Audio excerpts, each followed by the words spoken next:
குறைந்தபட்சம் 1 கோடி ரூபாய் இருப்பு தொகை இருந்தால் மட்டுமே கணக்கு துவங்கும் வகையில் SBI வங்கியின் சிறப்பு கிளை ஹைதராபாத்தில் துவக்கப்பட்டுள்ளது.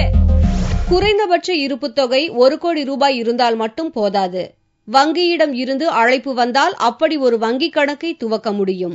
இப்படிப்பட்ட ஒரு வங்கி ஆந்திர மாநில தலைநகர் ஹைதராபாத்தில் துவக்கப்பட்டுள்ளது.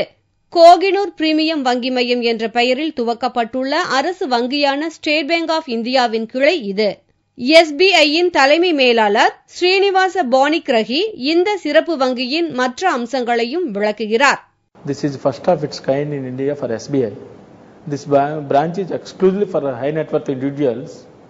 Here we are opening accounts of high net worth individuals of all cities. In this branch, account opening will be by the invitation from the bank only. இதுவரை இந்த வங்கியில் 50 பேர் புதிய வங்கி கணக்கு துவக்கி உள்ளனர்.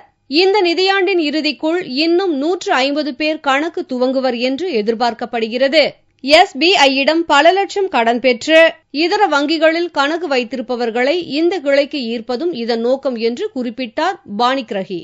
There are a lot of customers who availed hundreds of thousands of crores loans from SBI. Whereas they are not maintaining their personal accounts with SBI, they are with some foreign banks, private banks. Those accounts, we are trying to get those accounts to this branch. 4000 சதுர அடி பரப்பில் விரிந்துள்ள இந்த வங்கி நவீனமாக அலங்கரிக்கப்பட்டுள்ளது. இந்த வங்கியில் 24 மணி நேர locker வசதி, வங்கி வாடிக்கையாளர்களை அழைத்து வருதல், வீட்டிற்கு கொண்டு சென்று விடுதல் உள்ளிட்ட ஏராளமான வசதிகளும் உண்டு.